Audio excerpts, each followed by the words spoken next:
So, I had never seen Ben Affleck's 2003 Daredevil. This movie is kinda notorious for being one of the worst superhero movies made in general, so I didn't really feel like giving it a chance. Recently though, I thought, why not? How bad could it really be? So I sat myself down, put on the director's cut of the 2003 Daredevil, preparing for an excruciatingly bad film, and, well, I got some pretty interesting thoughts about it. But before I get into it, if you guys enjoyed today's video, please remember to leave a like and subscribe, and follow my social media to stay updated with me and my content. Alright, let's get into it.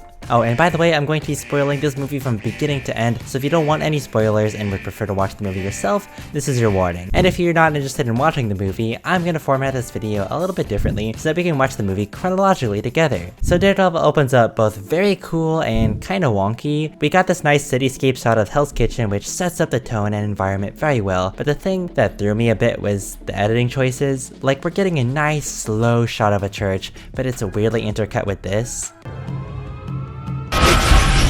I swear I did not touch that, that's just how it is. But in all seriousness, I really like this shot here of Daredevil. The camera's panning up towards the top of the church, and you see that there's a bit of blood dripping down for some reason, all until we finally reach the top and we see Daredevil clinging to the cross of the church. Like, this shot here alone just goes so hard, and I love the film's cinematography and visual design. Part of me wishes the movie simply committed harder to being dark and gritty, because when it is that, it can go pretty hard. But the movie is also pretty cheesy and dumb, but I also really like that too. And if it wasn't cheesy and dumb, we wouldn't have gotten Colin Farrell's Bullseye, and that was something I never knew I needed in my life. Bullseye.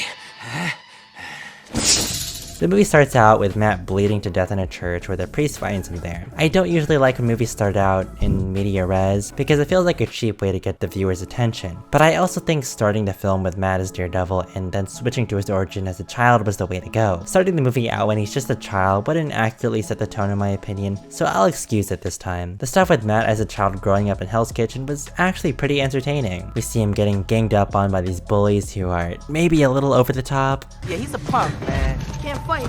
Shook and run. Pathetic.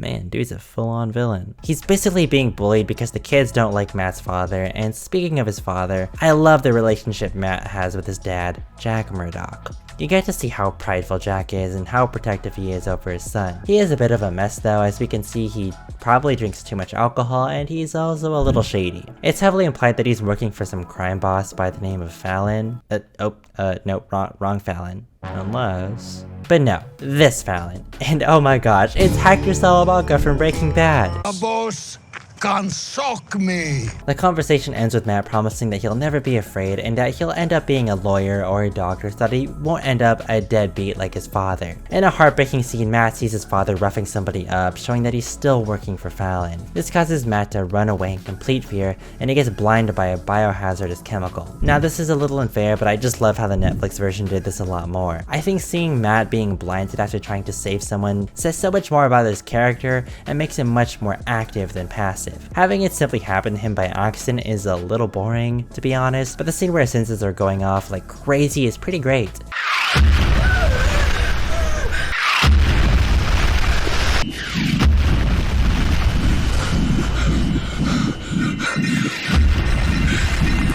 Sure, the editing is pretty wonky, but I think it does a fantastic job portraying the utter hysteria Matt feels hearing all these overwhelming sounds all the time. Then we get a montage full of narration showing how Matt is progressing. I had lost my sight, but I got something back in return. I'm not really keen on the narration, to be honest, but hey, at least we got this fun Stan Lee cameo here. After this, Matt's bullies go for round 2, which is one of my favorite scenes because it's so incredibly campy, funny, and over the top. Matt decides to fight back, and most of the bullies don't even know how to process it. This dude is just flailing his arms around, this dude doesn't even know what's happening, and Matt is repeatedly whacking this guy side to side with his stick, and it's just so goofy and funny.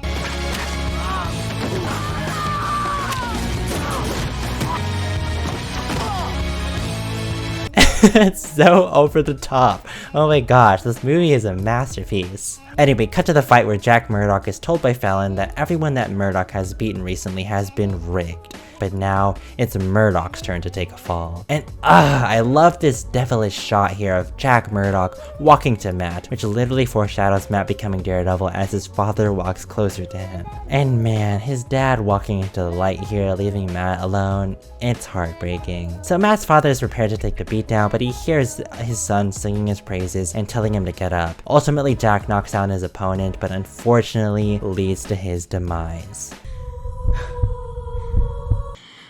You dead. No one cared much about the death of a washed-up prize fighter. Nobody but me. Yeah, same here.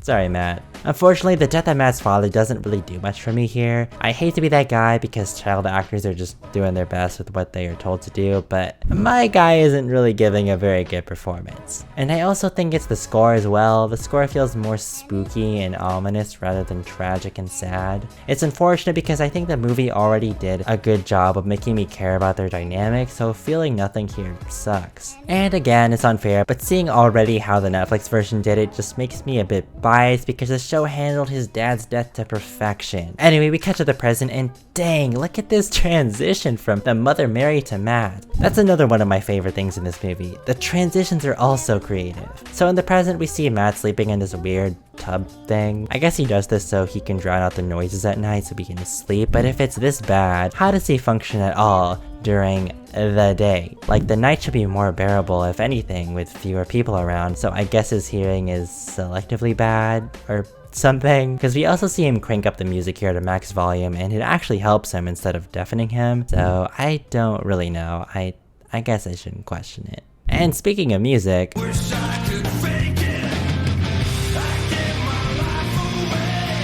gosh, this movie is so early 2000s. In the next scene, we see Matt doing lawyer things, and we also get to see him listening to his client's heartbeat, which again, is shown pretty interestingly. Sure, it's a little goofy, but I like the zoom that goes into his heart, and we get to tell that he's lying about sexually assaulting a woman. The truth is, Mr. Murdoch, is that Miss Sutton enjoyed every minute of it. Oh, okay. Why would he say that? Like, lock him up now? Anyway, the guy gets away, and he even does this little goofy evil laugh to himself. Really, this is what Daredevil is all about. Justice is blind, and whenever the court fails at delivering justice, Daredevil comes into play. And oh my gosh, bro, these transitions! I'm never gonna stop commenting on how much I love them. Also, I miss suit montages like these. They're so fun, and they never really get made anymore. The thing about this movie is that it just fully embraces that it's a superhero movie, and is so unashamed about it. So Daredevil looks at the city with another really cool shot and jumps off a building. I've seen a couple of other people point it out, and yeah, my boy definitely should have died right here. But really, I don't actually like having Daredevil do all this crazy stuff like Spider-Man. I get the appeal, but I just love how the Netflix version treats him like a normal dude. His superpowers are nice, but really, all the fighting and acrobatics should feel more tangible and real to me. I know it's more comic accurate, but it's just what I prefer. Unfortunately, it seems they're turning MCU Daredevil into more of this version, which isn't the worst thing ever, but I definitely don't prefer it. What comes next is a surprisingly phenomenal action sequence at a bar. That guy for real? Yeah, he's for real. What do you want? Justice. I like how he has to turn his head here as if he wasn't paying attention beforehand. But seriously, this fight is so cool. The choreography is amazing, the fights are so stylized, and the whole thing is honestly very engaging. The only off-putting part is the audio.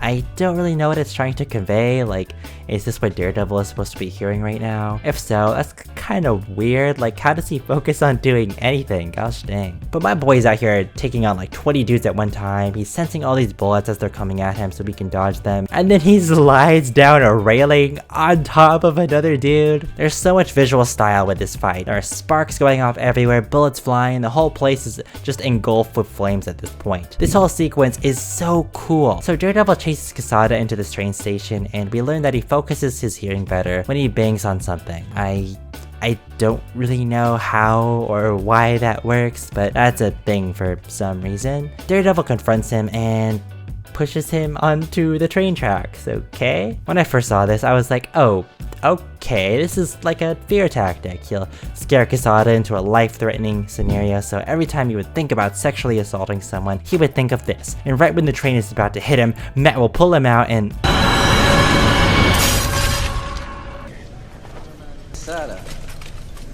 Oh my. Man, if I had a nickel every time Ben Affleck portrayed a dark vigilante character with a strict no-kill rule who ended up being a psychopathic murderer, I'd have 2 nickels, which isn't much, but it's weird that it happened twice. Here we get introduced to good old Ben here, one of my favorite characters from the Daredevil show, and here, he's pretty awesome too. He gets this cool introductory scene where he's questioning a detective if Daredevil is present, and the detective even denies Daredevil's existence, all until...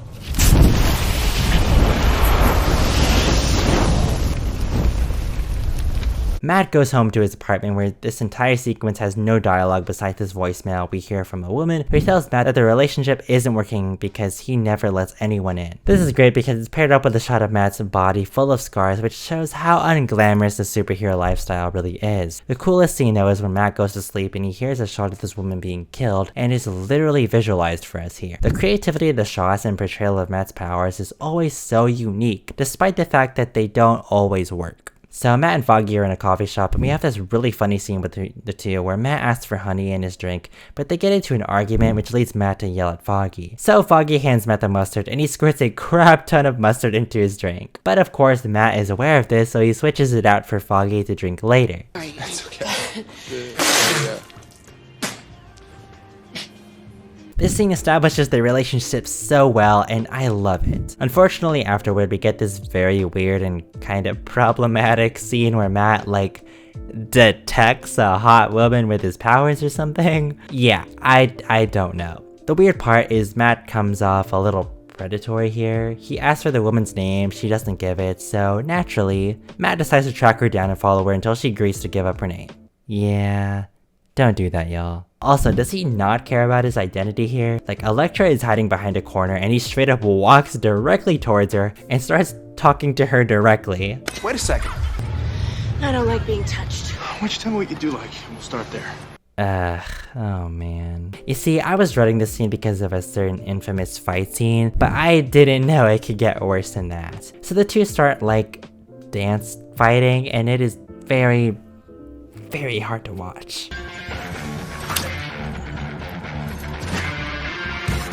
Most of the cringe campy stuff in the movie works, whether it be ironically or unironically, but I just can't defend this one. I do like the background where you can see the kids cheering them on to fight though, that was kinda cute. The scene ends with Matt getting Elektra's name, and we finally get introduced to our big bad, 45 minutes in. One debt to society later.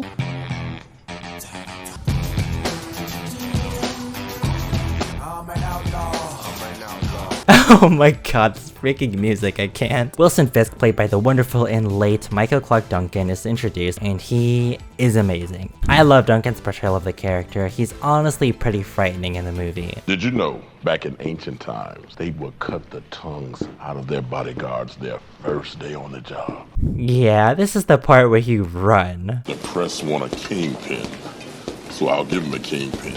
Get me bullseye. Yeah, we've getting to the good stuff now, y'all. So Colin Farrell is the one to play Bullseye here, who many of you might know as the actor who played the Penguin in the most recent Batman movie. Colin Farrell as Bullseye is simply the best live-action villain ever put to screen. The man absolutely eats up this role and is clearly having the time of his life, which makes the character so fun to watch. Like this airport security scene, I can't even with this.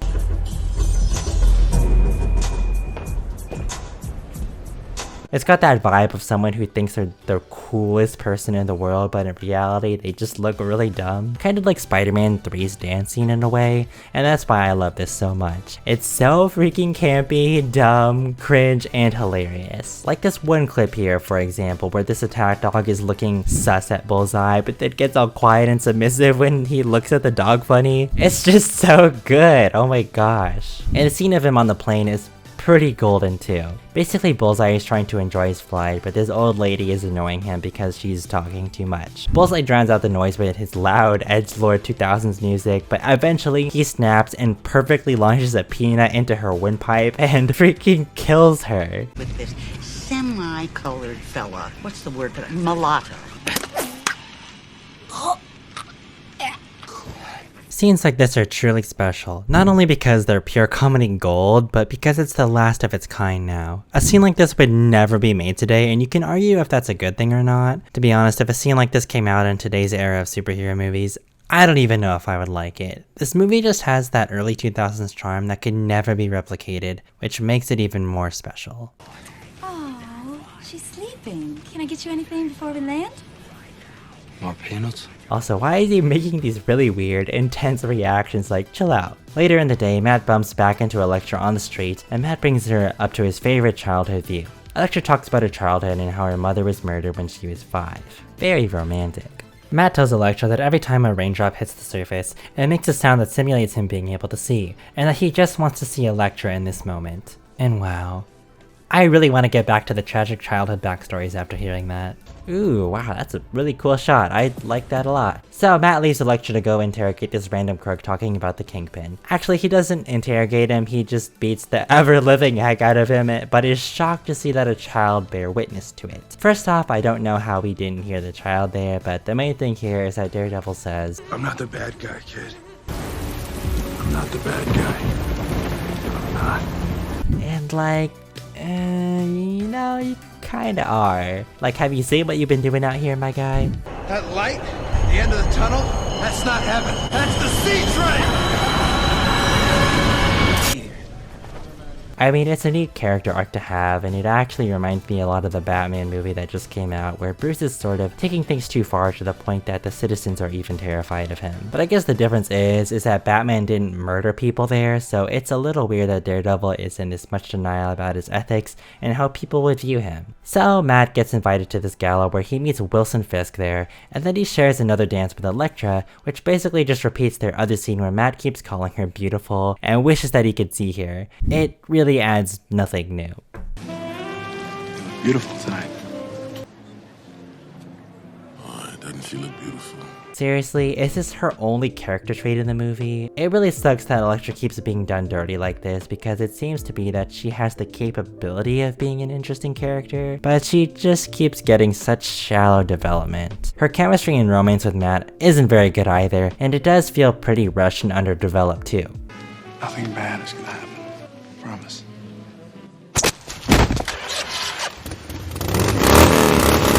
Gosh, this movie and its transitions, I really can't get enough of it. So Bullseye goes to kill Elektra's father due to orders from Kingpin, but Matt intervenes. The two fight in the street, but Matt fails to protect Elektra's father. And yeah, for some reason there's like two different versions of the same clip here. At first the motorcycle blows up, and then you cut to the second clip, and then it's not blown up anymore. I don't really know what happened there. Surprisingly, this isn't what pulls me out of the immersion though. The whole scene is just way too oddly funny to me. Like, I don't know if it's just me, but the dad's stance here is just so funny to me. Like, he's just standing here like a completely clueless goof, not knowing what the heck is happening, and then he just dies. All while this is happening, you're getting that classic edgelord 2000s rock, and it doesn't match the tone in any way at all.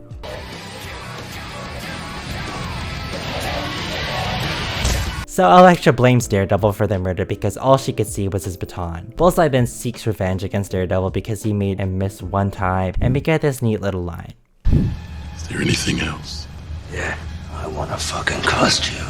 Dang, I am so sad that didn't happen. I mean, why mention that halfway through the movie and not do it, man? He better appear in Secret Wars or Deadpool 3, man, I swear. So Foggy is trying to solve the Tazio murder case, but he gets a tip from Karen that maybe he's looking at the clues wrong, and suggests to flip the note upside down. And this might be a little silly, but I love when stories do this, when the clues were basically laid out right in front of us the whole time, and the setups were laid out there for us to see. So Foggy learns that the real murder date is August 9th, and the murder goes back to Wesley Owen Welch. And I also want to take this time to say that I really enjoy Jon Favreau's portrayal of Foggy Nelson, and that he does a really great job in the role. Obviously, it's hard for me to have anybody else but Eldon Henson in the role, but the two bring pretty similar vibes to the character. There's a warmth, lovability, and care for the character, and you get to see how passionate he is about his job, and how much he cares about his best friend Matt. Meanwhile, Ben Affleck finds out that Matt is Daredevil because he finds that the baton can be used as a cane for blind people. On the side note, I really do like Ben Affleck here as a character. He's very good at what he does, his character is consistent, and the actor, Joe Pantoliano, does a wonderful job playing him. And alright, wow, they really used this song. Okay, time to speak my truth. This scene is unironically pretty enjoyable and kinda cool. Don't judge me. Don't get me wrong though, it is still really silly and hilarious though. So Daredevil and Elektra end up fighting, and Elektra impales him due to Matt's unwillingness to actually fight. Elektra unmasks him and learns Matt's secret identity, and then Bullseye arrives. Did he just hiss? Oh man, he's having way too much fun in this role. Man, my guy is such a menace. So Elektra kinda gets destroyed and brutally murdered by Bullseye, and Matt comforts her in her final moments. Finally, we end up back at the movie's beginning where Matt is bleeding atop of the cross, and the priest finds him. Unfortunately for Matt, he doesn't get much time to breathe, as Bullseye has come to finish the job. I'm really glad this happened because their first fight was hardly a fight, and I really wanted to see them duke it out in a proper rematch. And this fight more than makes up for it, as it's very entertaining. The two land a lot of blows on each other, and the fight seems pretty evenly matched and intense. Also, this happened, so I'm bumping up my rating for this film from a 10 to an 11 now. Anyway, he misses literally all of his shots, so he randomly starts ringing the bell as if he knew for a while that this was his weakness, and maybe it was like a pride thing, but dang. My guy should have done this way earlier instead of this. I guess it doesn't matter all that much anyhow since the Bullseye is Matt pinned down and ready to kill him. Unfortunately for Bullseye though, Matt gets lucky and the SWAT team snipes Bullseye's hands. Show mercy. Well, at least Matt can finally fulfill his not a bad guy arc by granting Bullseye his mercy, especially since he's not a threat anymore.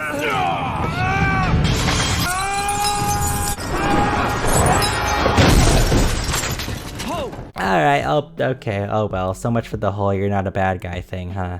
Daredevil. So, next on Matt's murder to-do list is that of Wilson Fisk. And I gotta say, I really love the vibe of this final fight. The colors, the rain ambiance, the lack of score, and the raw, up-close physical combat makes this for a very intense fight scene. There are no fancy acrobatics and tricks, it's just two men duking it out, which really accentuates the intimacy and rage between the two. Matt ends up on the ground though, and Fisk unmasks him. Matt asks Fisk why he does what he does, and we get an explanation that Fisk was the one who murdered Matt's father, strictly because of business. Not really a fan of this, to be honest. I think it makes Fisk more two-dimensional and that he doesn't really have feelings. And I think it's a little tropey and cliche to have the big bad guy in the movie to be the one that murdered his father, to be honest, but oh well. Matt manages to get up despite being heavily wounded and beaten up because of will and rage, I guess, and he starts beating the heck out of Fisk.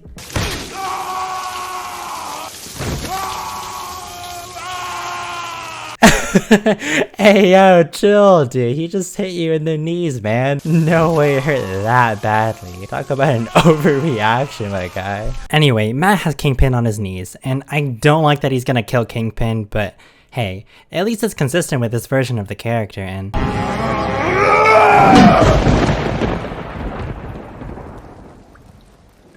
don't understand. Yeah, I'm just as confused too, my guy. I'm not the bad guy. Okay, now you care about that? What exactly happened in that time frame between Bullseye and this moment for him to gain this type of clarity? Alright, but whatever, I guess. Why not? So time passes and Matt and Foggy are having a cup of coffee. Please answer the question. No, I don't. How could you not concede? You own... I really like this moment where Matt hears the door open and he gets flashbacks of seeing Elektra for the first time. Without any words, Foggy realizes what he's going through and asks him if he's doing alright. How you doing? I'm doing okay. I'll be alright. You want to talk about it? No. But thanks. Despite the silliness, the movie allows serious moments to breathe, which is something not a lot of superhero movies nowadays even understand. There is some genuinely good writing in this movie and I appreciate it so much. The movie starts to end with the narration, and we get to see that Bullseye somehow survived all that mayhem, and honestly, not complaining. Ben Affleck is also about to publish his article on exposing Matt as Daredevil, but he realizes the good that he's doing and decides to keep his secret safe. Honestly, a pretty cool character arc, and I really enjoyed his development. A really nice, touching, and real moment to end the movie off. Oh, and then the movie ends with Matt jumping off a building to more edgy music. Forever in darkness. All in all, I really do mean it when I say I love this movie. It's extremely fun, has great characters, great cinematography, really over-the-top moments, surprisingly good action, it's able to build tension and atmosphere well, and it's honestly just a really good movie. I think most people trash it though because they didn't see the director's cut. The original cut is only an hour and 40-something minutes long, and the one I watched was 2 hours and 13 minutes long. I can't quite see what they would cut out from this version, so it undoubtedly lost a lot of depth in that process. Daredevil 2003 is very overhated and is genuinely a hidden gem. I hope you guys enjoyed the video though. Let me know if you like this style of content more, and tell me what you guys thought of the movie down below. Peace.